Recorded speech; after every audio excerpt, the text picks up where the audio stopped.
ಮಂಡ್ಯ ಲೋಕಸಭೆ ಚುನಾವಣೆಯ ಟಿಕೆಟ್ ಅನ್ನು ಪಡೆಯೋದಕ್ಕೆ ಸುಮಲತಾ ಅವರಿಂದ ಸರ್ಕಸ್.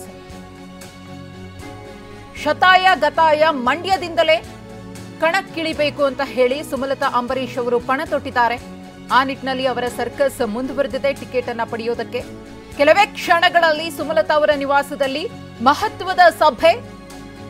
ಸುಮಲತಾ ಬೆನ್ನಿಗೆ ನಿಂತ ಚಾಲೆಂಜಿಂಗ್ ಸ್ಟಾರ್ ದರ್ಶನ್ ಸುಮಲತಾ ಅವರ ನಿವಾಸಕ್ಕೆ ಆಗಮಿಸಲಿದ್ದಾರೆ ಅನ್ನೋ ಮಾಹಿತಿಯೂ ಕೂಡ ಇದೆ. ಇಂಡವಾಳು ಸಚ್ಚಿದಾನಂದ ಸಂಧಾನಕ್ಕೆ ಮುಂದಾದ ದರ್ಶನ್, ನಟ ದರ್ಶನ್ ರವರ ಜೊತೆಗೆ ಸಚ್ಚಿದಾನಂದ ಅವರು ಕೂಡ ಆಗಮಿಸುವ ಸಾಧ್ಯತೆ ಇದೆ. ಈಗಾಗಲೇ ಸಂಸದೆ ಸುಮಲತಾ ಅವರ ನಿವಾಸದಲ್ಲಿದ್ದಾರೆ. ರಾಕ್ ಲೈನ್ ಬೆಂಬಲಿಗರು ಮತ್ತು ಅಭಿಮಾನಿಗಳ ಸಭೆಯನ್ನ ಸಂಸದೆ ಸುಮಲತಾ ಅಂಬರೀಶ್ ಅವರು ಕರೆದಿದ್ದಾರೆ.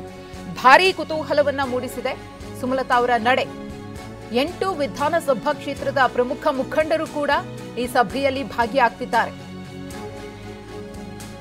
ಈ ಬಾರಿಯೂ ಕೂಡ ಮಂಡ್ಯ ಅಖಾಡದಿಂದಲೇ ಕಣಕ್ಕಿಳಿಬೇಕು ಅಂತ ಸುಮಲತಾ ಅಂಬರೀಶ್ ಅವರು ಪಣ ತೊಟ್ಟಿದ್ದಾರೆ.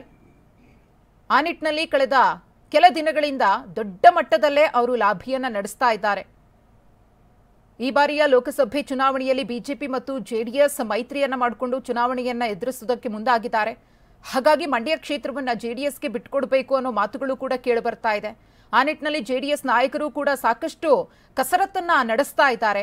ಆದ್ರೆ ನಾನು ಮಂಡ್ಯವನ್ನ ಬಿಟ್ಟು ಬೇರೆ ಯಾವ ಕ್ಷೇತ್ರದಲ್ಲೂ ಕೂಡ ನಿಲ್ಲೋದಿಲ್ಲ ಅಂತ ಹೇಳಿ ಸುಮಲತಾ ಅವರು ಕೂಡ ಬಿಗಿಪಟ್ಟನ್ನ ಹಿಡಿದಿರೋದ್ರಿಂದ ಅವರ ನಡೆ ಇದೀಗ ತೀವ್ರ ಕುತೂಹಲವನ್ನ ಕೆರಳಿಸಿದೆ. ಸುಮಲತಾ ಅಂಬರೀಶ್ ಅವರ ನೇತೃತ್ವದಲ್ಲಿ ಸಭೆ ನಡೆಯುತ್ತೆ. ದರ್ಶನ್ ರವರು ಕೂಡ ಬರುವ ಸಾಧ್ಯತೆ ಇದೆ.